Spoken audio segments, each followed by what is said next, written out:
식용개 농장을 20년 넘게 운영해온 손원학 씨는 폐업을 준비 중입니다.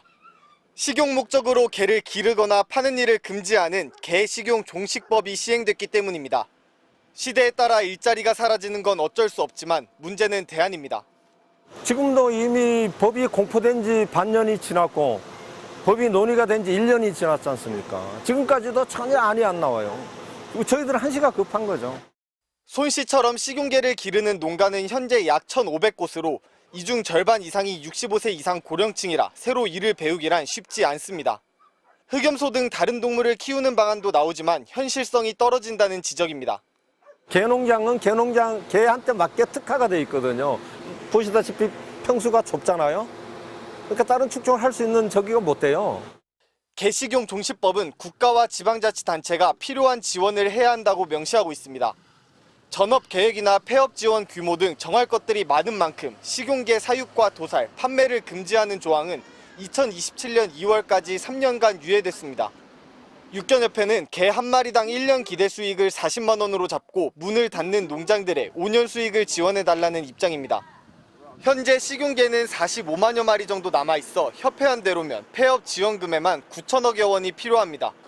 여기에 유통업이나 식당 등 개식용 관련 업장은 5,600여 곳에 달하는데 지원금 수준을 조정한다 해도 최소 수천억 원의 예산이 들 걸로 보입니다.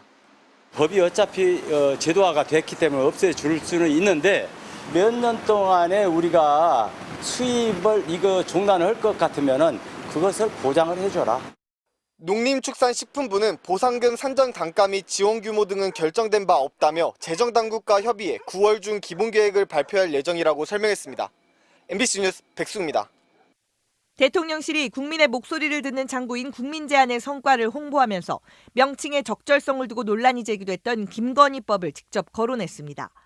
대통령실은 어제 보도자료를 내고 온라인 소통 창구인 국민제안이 개설 2주년을 맞았고 전 정부 국민청원 답변율에 비해 훨씬 높은 수준인 94.6%의 답변과 조치가 이루어졌다며 어린이 보호구역 등 속도 제한 탄력적 운영, 한부모 가족 자녀 지원 등 정책 과제로 이어진 사례들을 열거했습니다.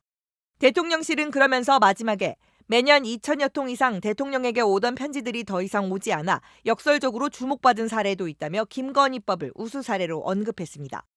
대통령실은 세계 각국의 외국인들이 개 도살과 식용을 금지해달라는 편지를 윤 대통령에게 꾸준히 보내왔다며 그런데 올해 2월 별칭 김건희법으로 불리는 개식용 금지 특별법이 제정된 뒤 관련 편지들이 한 통도 오지 않고 있어 국가 이미지에도 긍정작용하고 있다는 것을 알 수 있다고 강조했습니다. 대통령실이 공식 홍보자료에서 별칭 김건희법이라는 표현을 쓰며 김 여사의 주도를 강조한 겁니다. 동물보호단체들의 문제 제기를 토대로 여야 의원들이 앞다퉈 발의하고 법안도 여야 합의로 처리된 이 법을 두고 김건희법이라는 명칭이 처음 등장한 건 지난해 8월 24일. 당시 국민의힘 이현승 의원이 개식용 종식을 위한 초당적 의원 모임을 발족하면서 동물단체 사이에서 김건희법으로 불린다는 이야기가 들릴 정도라고 주장한 겁니다. 그러나 동물 관련 단체들은 사실무근이라고 반박했고 여당 내에서도 우려가 제기됐습니다. 유승민 전 의원도 자신의 페이스북에 법률에다 대통령 부인의 이름을 붙이는 건 과문한 탓인지 본 적이 없다며 대통령을 신적 존재로 천재적 아부를 하던 자들이 이제는 대통령 부인에게까지 천재적 아부를 한다고 비판하기도 했습니다.